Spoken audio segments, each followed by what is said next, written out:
Subscribers ನೀವೇ ನಮಗೆ ಎಲ್ಲ. ಪ್ರೀತಿಯಿಂದ ವಿಡಿಯೋವನ್ನು ಕೊನೆಯವರೆಗೆ ನೋಡಿ. ಸಬ್ಸ್ಕ್ರೈಬ್ ಬಟನ್ ಒತ್ತಿ, ಲೈಕ್ ಬಟನ್ ಒತ್ತಿ, ಬೆಲ್ ಬಟನನ್ನು ಒತ್ತಿ. ವಾಟ್ಸಪ್ನಲ್ಲಿ ಈ ವಿಡಿಯೋವನ್ನು 20 ಜನಕ್ಕೆ ಶೇರ್ ಮಾಡಿ. ನೀವೇ ಯಾರಿಗೆ ಯಾರೂ ಇಲ್ಲ ಏನಂಗಂದ್ರಿ, ಒಂದು ಕಡೆ ಬಸವಣ್ಣನವರು ವಚನದಲ್ಲಿ ಹೇಳ್ತಾರೆ, ಎನ್ನ ಗುಣ ಅವಗುಣವ ನೋಡದಿರಯ್ಯ. ನಮ್ಮಲ್ಲಿ ಅವಗುಣಗಳು ಇದ್ದ ಕಾಲಕ್ಕೆ ಎಲ್ಲರೂ ನಮ್ಮನ್ನು ದೂರ ಆಗ್ತಾರೆ. ಸದ್ಗುಣಗಳಿದ್ದ ಕಾಲಕ್ಕೆ ಎಲ್ಲರೂ ನಮಗೆ ಹತ್ತಿರ ಆಗ್ತಾರೆ. ಈಗ ನಿನಗೆ ಬಹಳ ದುಡ್ಡದಪ್ಪ, ಬಹಳ ಕೀರ್ತಿ ಅದಪ್ಪ, ಬಹಳ ಅಧಿಕಾರ ಇದೆಯಪ್ಪ, ಬಹಳ ಐಶ್ವರ್ಯ, ಎಲ್ಲವೂ ಬಂಧು ಬಳಗ ಎಲ್ಲವೂ ಇದೆಯಪ್ಪ. ಆದರೆ ನಿನ್ನಲ್ಲಿ ಅವಗುಣ ಒಂದೇ ಒಂದು ಇದ್ದರೆ ಎಲ್ಲರೂ ದೂರ ಆಗ್ತಾರೆ. ಎಲ್ಲರೂ ದೂರ ಆಗ್ತಾರೆ. ತಪ್ಪಿ ನಡೆದರೆ, ದಾರಿ ತಪ್ಪಿ ನಡೆದರೆ ಯಾರೂ ನಮ್ಮ ಜೊತೆಗೆ ಬರುವುದಿಲ್ಲ. ಇದಕ್ಕೇನಂತಾರ? ಪಾಪಕರ್ಮಗಳು ಅಂತಾರೆ. ನಾವು ಜೀವನದೊಳಗೆ ಇಲ್ಲ ಪುಣ್ಯವನ್ನು ಮಾಡ್ತೀವಿ, ಇಲ್ಲ ಪಾಪವನ್ನು ಮಾಡ್ತೀವಿ. ಪುಣ್ಯವನ್ನು ಮಾಡಿದಾಗ ಎಲ್ಲರೂ ನಮ್ಮ ಜೊತೆಗೆ ಇರ್ತಾರೆ. ಪಾಪವನ್ನು ಮಾಡಿದಾಗ ಯಾರೂ ನಮ್ಮ ಹತ್ರ ಬರೋದಿಲ್ಲ. ಆದದ್ದರಿಂದ ನಾವು ಪುಣ್ಯವನ್ನೇ ಮಾಡಬೇಕು. ಹರ ನಡಿಬಿಡಿ, ಶಾಂತರೊಡನಾಡು, ಪುಣ್ಯವನ್ನೇ ಮಾಡು. ಪೊರೆ ಪೊರ್ದಿದರನೆಂದು ಕೈ ಹಿಡಿದು ಅನುಗ್ರಹಿಸುವ ಶ್ರೀ ಗುರು ವಚನೋಪದೇಶವನ್ನಾಲಿಸಿದಾಗ ಅಹುದು ನರರಿಗೆ ಮುಕುತಿ. ಕರ್ಮ ನಮ್ಮ ಬೆನ್ನು ಬಿದ್ದ ಕಾಲಕ್ಕೆ ಯಾರನ್ನು ಯಾರೂ ರಕ್ಷಣೆ ಮಾಡುವುದಿಲ್ಲ. ಕರ್ಮ ಅಂದ್ರೇನು? ಈಗ ನಾವು ಬಾಯಿ ತಪ್ಪಿ ಒಂದು ಕೆಟ್ಟ ಮಾತನ್ನು ಇನ್ನೊಬ್ರಿಗೆ ಆಡ್ಬಿಡ್ತೀವಿ. ನಾವು ಒಂದು ಕೆಟ್ಟ ಮಾತಾಡಿದರೆ ಅವರು 100 ಕೆಟ್ಟ ಮಾತಾಡ್ತಾರೆ. ಇದರಿಂದ ಏನಾಗ್ತದ? ಬೆಳೀತಾ ಹೋಗ್ತದ, ಮಾತಿಗೆ ಮಾತು ಬೆಳೀತಾ ಹೋಗ್ತದ, ಜಗಳ ಆಗ್ತದ, ಕಲಹ ಆಗ್ತದ, ಬಡದಾಟ ಆಗ್ತದ. ಆಗೇನಾಗ್ತದ? ಯಾರು ಶಕ್ತಿ ಇರ್ತಾರ, ಯಾರು ಬಲಾಢ್ಯರಿರ್ತಾರ ಅವರು ಬಡಿದು ಬಿಡ್ತಾರೆ. ನಾವು ಶಕ್ತಿಹೀನರಾಗ್ತೇವೆ. ನಮ್ಮನ್ನು ಸಂಬಂಧಗಳನ್ನು ಕೆಡಿಸಿದ್ದ್ಯಾವುದೋ? ನಮ್ಮ ಒಂದು ಕೆಟ್ಟ ಮಾತುಗಳು, ನಮ್ಮ ಒಂದು ಕೆಟ್ಟ ನುಡಿಗಳು. ಈ ಕೆಟ್ಟ ನುಡಿಗಳು, ಕೆಟ್ಟ ನಡವಳಿಕೆಗಳು ನಮ್ಮಲ್ಲಿ ಬಂದಾಗ ಯಾರಿಗೆ ಯಾರೂ ಇಲ್ಲ. ಈಗ ದುಂಡಾವರ್ತಿತನದಲ್ಲಿ ನಡ್ಕೊಳ್ತಾರೆ. ಯೌವನದೊಳಗೆ ಯುವಕರು, ಯುವತಿಯರು, ಅಧಿಕಾರ ಇರುವವರು, ಹಣ ಇರುವವರು, ಜನಬಲ ಧನಬಲ ಇರುವವರು ದುಂಡಾವರ್ತಿತನದಲ್ಲಿ ದುರಹಂಕಾರದಲ್ಲಿ ನಡ್ಕೊಳ್ತಾರೆ. ಎಷ್ಟೋ ಸಲ ಕೆಟ್ಟ ಕೆಟ್ಟ ಕೆಲಸಗಳನ್ನು ಮತ್ತೆ ಮತ್ತೆ ಮಾಡುತ್ತಾರೆ. ನಾವು ಎಲ್ಲವನ್ನು ಜಯಿಸ್ಕೋಬೋದು ಅಂತ ತಿಳ್ಕೊಳ್ತಾರೆ. ಅದು ಎಲ್ಲದಕ್ಕೂ ಒಂದು ಮಿತಿ ಇರ್ತದೆ. ಕೊನೆಗೆ ತುಂಬಿ ಬಂದಾಗ ಏನಾಗ್ತದೆ? ಈಗ ಒಂದು ಕೊಡ ಇರ್ತದೆ, ಸ್ವಲ್ಪ ನೀರು ತುಂಬಿದಾಗ ಮತ್ತೆ ತುಂಬಿದಾಗ ಮತ್ತೆ ತುಂಬಿದಾಗ ಅಂತೆ ತುಂಬಿದಾಗ, ಹಾಗೆ ಪಾಪದ ಕೊಡ ತುಂಬಿದ ಕಾಲಕ್ಕೆ ಏನೇನು ದುರ್ಗತಿ ಬರಬೇಕೋ ಬಂದು ಬಿಡ್ತದೆ. ಆದ ಕಾರಣ ನಾವು ಯಾವಾಗಲೂ ಕೂಡ ನಮ್ಮ ಮಾತಿನಲ್ಲಿ ಮೃದು ಮಾತು, ನಮ್ಮ ನಡವಳಿಕೆಯಲ್ಲಿ ಸದ್ಗುಣ, ನಮ್ಮ ಆಚಾರ ವಿಚಾರದಲ್ಲಿ ವಿನಯ, ಇವು ಇದ್ದಾಗ ನಮಗೆ ಆಪತ್ತು ಬರೋದಿಲ್ಲ. ಕೆಲವು ಸಲ ನಾವು ಒಳ್ಳೆಯವರಿದ್ರೂ ನಮಗೆ ದುಃಖ ಅಪಾರವಾಗಿ ಬರ್ತದೆ. ಇಂಥ ಅಪಾರವಾದ ದುಃಖ ಬಸವಣ್ಣನವರಿಗೆ ಯೌವನದ ದಿನಗಳಲ್ಲಿ ಬಂದಿತ್ತು. ಅವರ 18ನೇ ವಯಸ್ಸಿನಿಂದ 34 ವಯಸ್ಸಿನವರೆಗೆ ಅಪಾರವಾದ ದುಃಖದಲ್ಲಿ ಬಸವಣ್ಣನವರಿದ್ದರು. ಆಗ ಅವರು ಮಾಡಿದ್ರೆ ಏನಪ್ಪ ಅಂತೇಳಿದರೆ, ಒಳ್ಳೆಯವರು ಮಾರ್ಗದರ್ಶನ ಪಡ್ಕೊಂಡ್ರು. ಯಾರು ಒಳ್ಳೆಯವರು? ಬಾಗೇವಾಡಿಯಿಂದ ಅಗ್ರಹಾರದವರು ಬಹಿಷ್ಕಾರ ಹಾಕಿದರು. ಯಜ್ಞ ಯಾಗದಲ್ಲಿ ಹೋತವನ್ನು ಬಲಿ ಕೊಡಬೇಡಿ ಅಂತೇಳಿ ಬಸವಣ್ಣ ವಿರೋಧಿಸಿದ್ದಕ್ಕೆ ಅವರಿಗೆ ಅಗ್ರಹಾರದವರು ಬಹಿಷ್ಕಾರ ಹಾಕಿದರು. ಅವರು ಜನಿವಾರವನ್ನು ಕಿತ್ತು ಹಾಕಿದ್ರು. ಬಸವಣ್ಣನವರು ಕಪ್ಪಡಿ ಸಂಗಮಕ್ಕೆ ಬಂದರು. ಕಪ್ಪಡಿ ಸಂಗಮ ಏನಿದೆ, ಅದು ನವನಾಥ ಸಿದ್ಧ ಪರಂಪರೆಯ ಅತಿವರ್ಣಾಶ್ರಮದ ಶಿವಭಕ್ತಿಯ ಸ್ಥಳ. ಅಲ್ಲಿ ಅತಿವರ್ಣಾಶ್ರಮದ ಗುರುಗಳಿದ್ದರು. ಆ ಗುರುಗಳು ಎಂತ ಬಸವಣ್ಣನನ್ನು ವಿಚಾರಿಸಿದರು, ಕೇಳಿದರು, ಏನು ಎತ್ತ ಎಲ್ಲಿಗೆ ಮಾರ್ಗದರ್ಶನ ಮಾಡಿದರು. ಬಾಗೇವಾಡಿಯಲ್ಲಿಯೇ ನೀನು ಕಪ್ಪಡಿ ಸಂಗಮಕ್ಕೆ ಹೋಗು, ಅಲ್ಲಿ ಅತಿವರ್ಣಾಶ್ರಮದ ಗುರುಗಳು ಜ್ಞಾನಿಗಳು ಇದ್ದಾರೆ, ನಿನಗೆ ಆಶ್ರಯ ಕೊಡ್ತಾರ, ಮಾರ್ಗದರ್ಶನ ಮಾಡ್ತಾರ, ನಿನ್ನ ಜೀವನ ಬೆಳಗ್ತದ ಅಂತ ಬಾಗೇವಾಡಿಯಲ್ಲೇ ಕೆಲವರು ಈ ಅತಿವರ್ಣಾಶ್ರಮದ ನವನಾಥ ಸಿದ್ಧ ಪರಂಪರೆಯ ಭಕ್ತರಿದ್ದರು ಬಾಗೇವಾಡಿಯಲ್ಲಿ. ಅವರು ಬಸವಣ್ಣನಿಗೆ ಹೇಳಿ ಕಳಿಸಿದರು, ನೀವು ಹೋಗು ಕಪ್ಪಡಿ ಸಂಗಮಕ್ಕೆ ಅಂತ.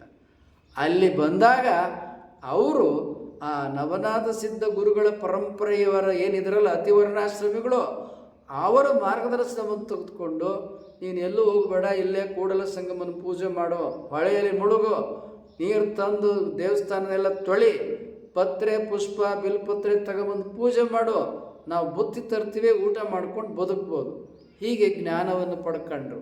ಆ ಕಾಲಕ್ಕೆ ಅವರೇನು ಎಲ್ಲರಿಂದ ದೂರವಾಗಿದಾರಲ್ಲ, ತಂದೆ ತಾಯಿ ಬಂಧು ಬಳಗ ಇವೆಲ್ಲ, ಆ ನೋವು ಅವ್ರಿಗೆ ಬಹಳ ಕಾಡ್ತಿತ್ತು. ಆ ಕುರಿತು ಅವರು ಮುಂದೆ ವಚನವನ್ನು ಬರೆದಾರೆ. ಏನದು ಎಂಬುದಾಗಿ ಹೇಳ್ತಾರೆ, ಒಲೆ ಹತ್ತಿ ಉರಿದೊಡೆ ನಿಲ್ಲಬಹುದಲ್ಲದೆ ದರೆ ಹೊತ್ತಿ ಉರಿದೊಡೆ ನಿಲ್ಲಬಹುದೇ, ಏರಿ ನೀರುಂಬಡೆ ಬೇಲೆ ಬೆಳೆಯ ಮೇವಡೆ, ತಾಯ ಮಲೆವಾಲು ನಂಜಾಗಿ ಕೊಲುವಡೆ, ಇನ್ನಾರಿಗೆ ದೂರುವೆನಯ್ಯ ಕೂಡಲ ಸಂಗಮ ದೇವ. ಅವರು ವಚನದಲ್ಲಿ ಹೇಳ್ತಾರೆ, ನಾರಿ ತನ್ನ ಮನೆಯಲ್ಲಿ ಕಳುವಡೆ, ತಾಯಿ ಮಲೆಹಾಲು ನಂಜಾಗಿ ಕೊಲುವಡೆ, ಇನ್ನಾರಿಗೆ ದೂರುವೆನಯ್ಯ. ಎಂಥ ವಿಷಮ ಪರಿಸ್ಥಿತಿ ನನ್ನ ಬದುಕಿನಲ್ಲಿ ಬಂದಿದೆ ಅಂತೇಳಿ ಬಸವಣ್ಣನವರು ಈ ವಚನ ಹೇಳುತ್ತದೆ. ಒಲೆ ಹೊತ್ತಿ ಉರಿದೊಡೆ ನಿಲ್ಲಬಹುದಲ್ಲದೆ ಧರೆ ಹೊತ್ತಿ ಉರಿದೊಡೆ ನಿಲ್ಲಬಹುದೇ. ಒಲೆ ಉರಿದ್ರೆ ಅಡುಗೆ ಮಾಡ್ತೀವಿ, ರೊಟ್ಟಿ ಅನ್ನ ಪಲ್ಯ ಏನೇನು ಬೇಕು ಎಲ್ಲ, ಹುಗ್ಗಿ ಪಾಯಸ, ಪುಳಿಯೋಗರೆ, ಚಿತ್ರಾನ್ನ, ಉಪ್ಪಿಟ್ಟು, ಹೋಳಿಗೆ, ಇಡ್ಲಿ, ದೋಸೆ, ಹಿಂಗೆ ಏನೇನು ಬೇಕು ಎಲ್ಲ ಅಡುಗೆ ಮಾಡ್ಕೊತೀವಿ. ಈ ಭೂಮಿನೇ ದಗ ದಗ ದಗ ದಗ ಹೊತ್ಕೊಂಡು ಉರಿಯೋದಾದ್ರೆ ನಾವಿಲ್ಲಿ ಜೀವನ ಮಾಡೋಕ್ಕಾಗತ್ತಾ? ಹಾಗೆ ಬಾಗೇವಾಡಿ ಬಸವಣ್ಣನವ್ರ ಪಾಲಿಗೆ ಭೂಮಂಡಲವೇ ದಗದಗ ಹೊತ್ಕೊಂಡು ಉರಿದಂಗೆ ಆಯಿತು ಬಾಗೇವಾಡಿಯ ಅಗ್ರಹಾರ. ಹೀಗಾಗಿ ಅಲ್ಲಿ ಬದುಕಲಿಕ್ಕಾಗದೆ ಆ ಬಾಗೇವಾಡಿಯ ಜನರ ಮಾರ್ಗದರ್ಶನ ತೆಗೆದುಕೊಂಡು ಕಪ್ಪಡಿ ಸಂಗಮಕ್ಕೆ ಬಂದರು. ಅಲ್ಲಿ ಪರಿಸ್ಥಿತಿ ಏನಾಯಿತು? ಏರಿ ಕಟ್ಟೋದಕ್ಕೆ ನೀರು ನಿಲ್ಲಿಸೋದಕ್ಕೆ ಅಣೆಕಟ್ಟನ್ನು ಏರಿ ನೀರುಂಬಡೆ, ಯಾರು ನನ್ನ ಬಂಧು ಬಾಂಧವರು ಅಂತ ಅಗ್ರಹಾರದ ಜನರನ್ನು ಅನ್ಕೊಂಡಿದ್ದೇನೆ, ಯಾರು ನನ್ನ ತಂದೆ ತಾಯಿಗಳು ಅಜ್ಜ ಅಜ್ಜಿ ಬಂಧು ಬಳಗ ಅಂತಾರೆ, ಎಲ್ಲರೂ ನನ್ನನ್ನು ಕೈ ಬಿಟ್ಟುಬಿಟ್ರೆ ನಾ ಎಲ್ಲಿ ಹೋಗಬೇಕು? ಆಶ್ರಯ ನೀಡ್ತಕ್ಕಂಥ ಏರಿಯ ನೀರನ್ನು ಕೊಡ್ಕೊಳ್ಳೋದಾದರೆ ತಾಯ ಮಲೆ ಹಾಲು ನಂಜಾಗಿ ಕೊಲುವಡೆ, ತಾಯಿ ಎದೆ ಹಾಲು ಅಮೃತ, ಮಗುವನ್ನು ಪೋಷಣೆ ಮಾಡಬೇಕು, ಪಾಲನೆ ಮಾಡಿ ಬೆಳೆಸ್ತಕ್ಕಂಥ ತಂದೆ ತಾಯಿಗಳನ್ನ ನನ್ನನ್ನು ಕೈ ಬಿಟ್ಟು ಹೋಗು ದೂರ ಅಂದ್ಬಿಟ್ರೆ ನಾ ಎಲ್ಲಿ ಹೋಗಲಿ? ನಾರಿ ತನ್ನ ಮನೆಯಲ್ಲಿ ಕಳುವಡೆ, ಮನೆಯ ಗೃಹಿಣಿ ಅವಳೇ ಕಳತನ ಮಾಡೋದಾದರೆ ತಾಯ ಮಲೆ ಹಾಲು ನಂಜಾಗಿ ಕೊಲುವಡೆ, ಈ ನಾರಿಗೆ ದೂರುವೆನಯ್ಯ ಕೂಡಲ ಸಂಗಮ ದೇವ. ಈ ಪರಿಸ್ಥಿತಿ ಏನಾಗ್ತದಲ್ಲ, ಯಾರಿಗೆ ಯಾರೂ ಇಲ್ಲ ಎನ್ನುವುದನ್ನು ಹೇಳ್ತದೆ. ಬಸವಣ್ಣನವರ ಜೀವನದಲ್ಲಿಯೂ ಕೂಡ ಯಾರಿಗೆ ಯಾರೂ ಇಲ್ಲ, ಎಲ್ಲರೂ ಕೈ ಬಿಟ್ಟರು. ತಂದೆ ತಾಯಿಗಳಿದ್ದರು, ಕೈ ಬಿಟ್ಟರು. ಬಂಧು ಬಾಂಧವರುಗಳಿದ್ದರು, ಕೈ ಬಿಟ್ಟರು. ತನ್ನದಂಥ ಸಮಾಜ ಇತ್ತು, ದೂರ ಮಾಡಿ ಹೋಗೋ, ಅಕ್ರಾರದಿಂದ ಹೊರಗೆ ಹೋಗೋ ಅಂತ. ಯಾಕೆ? ಯಜ್ಞದ ಕಾಲಕ್ಕೆ ಹೋತವನ್ನು ಪ್ರಾಣಿ ಬಲಿಯನ್ನು ಕೊಡಬೇಡಿ ಅಂತೇಳಿ ಪ್ರಶ್ನೆ ಮಾಡಿದ್ದಕ್ಕೆ, ಎಲ್ಲ ಜೀವಾವಳಿಗಳಲ್ಲಿ ಪರಮಾತ್ಮ ಇದ್ದಾನೆ ಮತ್ತು ಅವನ ಹೆಂಗೆ ಕೊಲ್ತೀರಿ ಅಂತ ಕೇಳಿದ್ದಕ್ಕೆ ಬಹಿಷ್ಕಾರ ಹಾಕಿ ಅನ್ನ ನೀರು ಕೊಡದೆ ಶಾಶ್ವತವಾಗಿ ಊರಿಂದ ಹೊರಗಿಟ್ರು. ಯಾರಿಗ್ಯಾರೂ ಇಲ್ಲ, ಯಾರಿಗ್ಯಾರೂ ಇಲ್ಲ, ಕೆಟ್ಟವಂಗೆ ಕೆಳೆಯಲ್ಲ. ಇದುವರೆಗೆ ಯಾರು ಸಬ್ಸ್ಕ್ರೈಬ್ ಮಾಡದೆ ವಿಡಿಯೋ ನೋಡ್ತಾ ಇದ್ದೀರಾ, ಕೂಡಲೇ ಸಬ್ಸ್ಕ್ರೈಬ್ ಬಟನ್ ಒತ್ತಿ, ಬೆಲ್ ಬಟನನ್ನು ಒತ್ತಿ, ಲೈಕ್ ಬಟನನ್ನು ಒತ್ತಿ, ಶೇರ್ ಮಾಡಿ. ವಾಟ್ಸಪ್ಪಲ್ಲಿ ನಿಮ್ಮ 20-30 ಜನರಿಗೆ ಈ ವಿಡಿಯೋಗಳನ್ನು ಶೇರ್ ಮಾಡಿ. ಆ ದುಃಖವನ್ನು ಬಸವಣ್ಣನವರು ತಮ್ಮ ಜೀವನದಲ್ಲಿ 14 ವರ್ಷಗಳ ಕಾಲ ಅನುಭವಿಸಿದರು. ನಂತರ ಕರ್ಣಿಕನಾಗಿ ಬಿಜ್ಜಳನಲ್ಲಿ ಕೆಲಸಕ್ಕೆ ಸೇರಿಕೊಂಡಾಗ ಕೂಡ ಅಲ್ಲಿಯೂ ಅನೇಕ ವರ್ಷಗಳ ಕಾಲ ಕೆಲವು ನೋವುಗಳನ್ನು ಅನುಭವಿಸಬೇಕಾಗಿ ಬಂತು. ಅಂಥ ಸಂದರ್ಭವನ್ನು ನೆನೆದುಕೊಂಡು ಬಸವಣ್ಣನವರು ಮುಂದೆ ತಮ್ಮ 64ನೇ ವಯಸ್ಸಿನಲ್ಲಿ ವಚನಗಳನ್ನು ಬರೀತಾರೆ. ಚಂದ್ರೋದಯಕ್ಕೆ ಅಂಬುದು ಹೆಚ್ಚುವುದಯ್ಯ, ಚಂದ್ರ ಕುಂದಿ ಕುಂದುವುದಯ್ಯ. ಚಂದ್ರಂಗೆ ರಾಹು ಅಡ್ಡ ಬಂದಲ್ಲಿ ಅಂಬುದಿಯು ಬೊಬ್ಬಿಟ್ಟಿತ್ತೆ. ಅಂಬುದಿಯ ಮುನಿ ಆಪೋಷಣವ ಕೊಂಬಲ್ಲಿ ಚಂದ್ರಮನೇನಡ್ಡ ಬಂದನೆ. ಆರಿಗಾರೂ ಎಲ್ಲ ಕೆಟ್ಟವಂಗೆ ಕೆಳೆಯಲ್ಲ ಜಗದ ನಂಟ ನೀನೇ ಕೂಡಲ ಸಂಗಮದೇವ.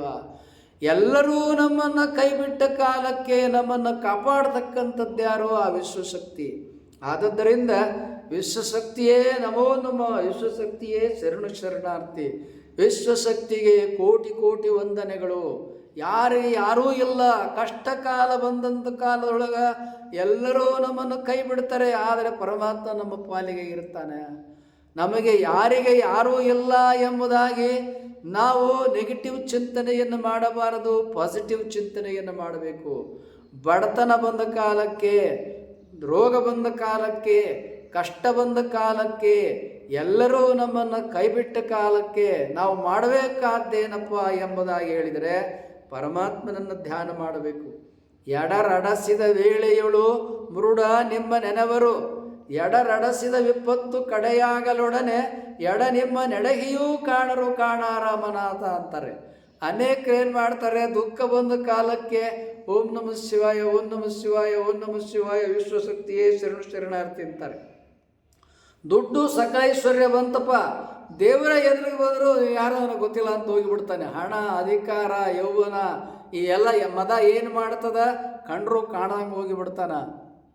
ಆದದ್ದರಿಂದ ಮನುಷ್ಯ ಹಣ ಬರಲಿ, ಅಧಿಕಾರ ಬರಲಿ, ಯೌವನ ಬರಲಿ, ಕೀರ್ತಿ ಬರಲಿ, ಜನಬಲ ಬರಲಿ, ಜನಬಲ ಯಾವ ಸಕಲ ಬಲವೂ ಬರಲಿ, ಆದರೆ ವಿಶ್ವಶಕ್ತಿಯಲ್ಲಿ ನಾವು ವಿನೀತರಾಗಿ ಶರಣಾಗತರಾಗಿರಬೇಕು.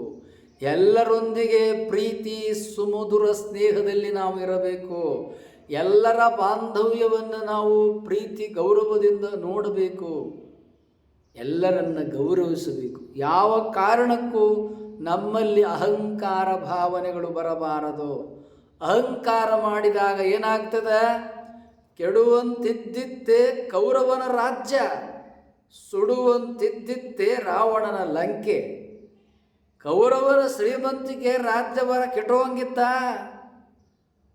ರಾವಣನ ಲಂಕೆ ಸುಡೋಂಗಿತ್ತ, ಅಂಥದ್ದು ಕೂಡ ನಾಶವಾಗಿ ಬಿಡ್ತದ. ಯಾವುದರಿಂದ? ಒಂದು ಕೆಟ್ಟ ನಡವಳಿಕೆಯಿಂದ. ಅಹಂಕಾರ ಬಂದರೆ, ಅವಿವೇಕ ಬಂದರೆ, ದುರ್ನಡತೆ ದುರ್ಗುಣಗಳು ಬಂದರೆ ನಮ್ಮ ಏನೆಲ್ಲ ಬಂದಂಗೆ ಹೊಟ್ಟತ್ತದೆ. ನಮ್ಮ ಏನೆಲ್ಲ ಸಕಲೈಶ್ವರ್ಯ ಸಂಪತ್ತು ಎಲ್ಲ ಬಂದಿರ್ತದಲ್ಲ, ಅದು ಹೆಂಗೆ ಬಂದಿರ್ತದ ಹಂಗೆ ಹೋಗಿಬಿಡ್ತದ. ಆದ ಕಾರಣ ಅಯ್ಯ ಮನುಷ್ಯ ವಿನಯಶಾಲಿಯಾಗಿ ಬದುಕು. ನಡೆ ನುಡಿಯಲ್ಲಿ ವಿನಯ ಇರಲಿ, ಎಲ್ಲರಲ್ಲಿ ಪ್ರೀತಿ ಇರಲಿ, ಎಲ್ಲರಲ್ಲಿ ಗೌರವ ಇರಲಿ. ಮೃದು ಮಾತು ಯಾವಾಗಲೂ ನಿನ್ನ ನಾಲಿಗೆಯ ಮೇಲಿರಲಿ. ನಮ್ಮ ಮನಸ್ಸಿನಲ್ಲಿ ಎಲ್ಲವೂ ಪರಮಾತ್ಮನೇ ಎನ್ನುವ ಭಾವನೆ ಇರಲಿ. ಹೀಗೆ ಎಂಥ ಸದ್ಭಾವನೆಯ ಪರಿಮಳ, ಸದ್ಭಾವನೆಯ ಸನ್ನಡತೆ, ಸದ್ಗುಣ, ಸುಜ್ಞಾನ ನಮ್ಮಲ್ಲಿ ಇದ್ದಾಗ ನಾವೆಂದೂ ಬಡವರಾಗುವುದಿಲ್ಲ. ನಾವು ಒಂಟಿ ಎನ್ನುವ ಭಾವನೆ ಎಂದೂ ಬರುವುದಿಲ್ಲ. ನಮಗೆ ಎಂದೂ ಅನಾರೋಗ್ಯ ಇರುವುದಿಲ್ಲ, ಅನಾರೋಗ್ಯ ಬರುವುದಿಲ್ಲ. ನಮಗೆ ಎಲ್ಲೋ ಎಂದೂ ಬಡತನ ಬರುವುದಿಲ್ಲ. ನಾವು ಶ್ರೀಮಂತರಾಗ್ತೇವೆ, ನಾವು ಆರೋಗ್ಯವಂತರಾಗಿರ್ತೇವೆ, ನಮಗೆ ಸಕಲೈಶ್ವರ್ಯವೂ ಇರ್ತದೆ, ನಾವು ಶತಾಯುಷಿಗಳಾಗ್ತೇವೆ. ಆದ ಕಾರಣ ನಾವು ಜೀವನದಲ್ಲಿ ಸುಜ್ಞಾನಿಗಳು ಮತ್ತು ಸನ್ನಡತೆ ಸದ್ಗುಣ ನಮ್ಮ ಜೊತೆಯಲ್ಲಿರಬೇಕು. ನಾವು ಯಾವಾಗಲೂ ವಿಶ್ವಶಕ್ತಿಗೆ ವಿನೀತರಾಗಿ ಪ್ರಾರ್ಥನೆಯನ್ನು, ಧ್ಯಾನವನ್ನು ಮಾಡಬೇಕು. ಧ್ಯಾನ ಮಾಡಿ ಸಕಲೈಶ್ವರ್ಯವನ್ನು ಪಡೆಯಿರಿ, ಧ್ಯಾನ ಮಾಡಿ ಆರೋಗ್ಯವನ್ನು ಪಡೆಯಿರಿ, ಧ್ಯಾನ ಮಾಡಿ ಶತಾಯುಷ್ಯವನ್ನು ಪಡೆಯಿರಿ, ಧ್ಯಾನ ಮಾಡಿ ಬೇಕಾದ್ದೆಲ್ಲವನ್ನು ಪಡೆಯಿರಿ. ಆದ ಕಾರಣ ವಿಶ್ವಶಕ್ತಿಯೇ ನಿನಗೆ ಶರಣು ಶರಣಾರ್ಥಿ. ವಿಶ್ವಶಕ್ತಿಯೇ ವಂದನೆಗಳು. ಸಕಲವೂ ವಿಶ್ವ, ವಿಶ್ವ ಸಕಲವನ್ನು ಕೊಟ್ಟಿದೆ, ಎಲ್ಲವೂ ವಿಶ್ವದಲ್ಲಿ ಇದೆ.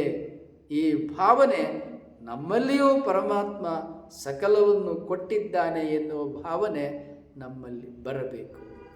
ಇದುವರೆಗೆ ಯಾರು ಸಬ್ಸ್ಕ್ರೈಬ್ ಮಾಡದೆ ವಿಡಿಯೋ ನೋಡ್ತಾ ಇದ್ದೀರಿ, ಕೂಡಲೇ ಸಬ್ಸ್ಕ್ರೈಬ್ ಬಟನ್ ಒತ್ತಿ, ಲೈಕ್ ಬಟನನ್ನು ಒತ್ತಿ, ಬೆಲ್ ಬಟನನ್ನು ಒತ್ತಿ, ಶೇರ್ ಬಟನನ್ನು ಒತ್ತಿ ಈ ವಿಡಿಯೋವನ್ನು 30 ಜನಕ್ಕೆ ಕಳಿಸಿ.